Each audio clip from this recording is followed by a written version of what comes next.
Something flickered in his eyes, then was gone. Very deliberately, he set down his rag. He pulled a cigarette from a pack, flicked on a lighter, then slowly blew out a haze of smoke. Do you really expect me to believe that little fantasy?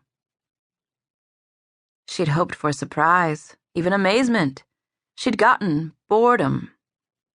It's true. She used to meet him on the cliffs near the towers. He gave her a thin smile that was very close to a sneer. Saw them, did you? Oh, I've heard about the ghost, too. He drew in more smoke, lazily released it. The melancholy spirit of Bianca Calhoun, drifting through her summer home. You Calhouns are just full of stories. Her eyes darkened, but her voice remained very controlled. Bianca Calhoun and Christian Bradford were in love. The summer she died, they met often on the cliffs just below the towers. That touched a chord, but he only shrugged. So what? So there's a connection. My family can't afford to overlook any connection, particularly one so vital as this one.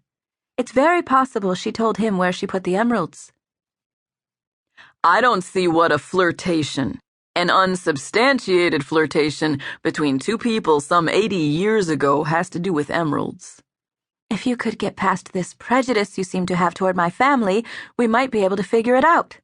Not interested in either part. He flipped open the top of a small cooler. Want a beer? No. Well, I'm fresh out of champagne.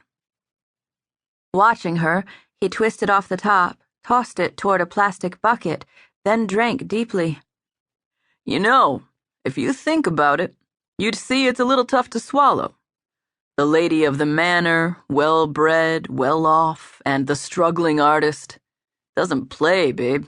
You'd be better off dropping the whole thing and concentrating on planting your flowers. Isn't that what you're doing these days?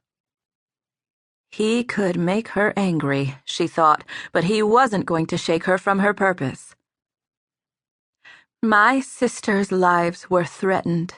My home has been broken into. Idiots are sneaking around in my garden and digging up my rose bushes.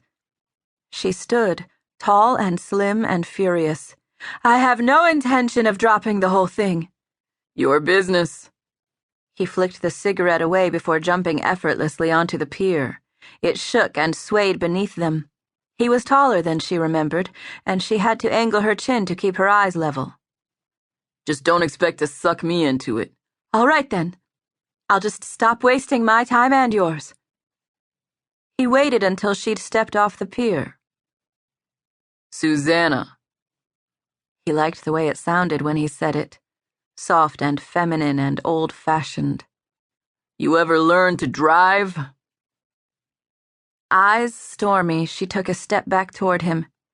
Is that what this is all about? She demanded. You're still steaming because you fell off that stupid motorcycle and bruised your inflated male ego. That wasn't the only thing that got bruised, or scraped, or lacerated. He remembered the way she'd looked. God, she couldn't have been more than 16. Rushing out of her car, her hair windblown, her face pale, her eyes dark and drenched with concern and fear. And he'd been sprawled on the side of the road, his 20-year-old pride as raw as the skin the asphalt had abraded. I don't believe it, she was saying. You're still mad, after what, 12 years? For something that was clearly your own fault. My fault? He tipped the bottle toward her. You're the one who ran into me. I never ran into you or anyone. You fell. If I hadn't ditched the bike, you would have run into me. You weren't looking where you were going. I had the right of way, and you were going entirely too fast. Bull. He was starting to enjoy himself. You were checking that pretty face of yours in the rearview mirror. I certainly was not. I never took my eyes off the road.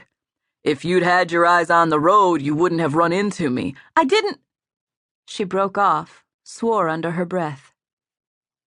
I'm not going to stand here and argue with you about something that happened.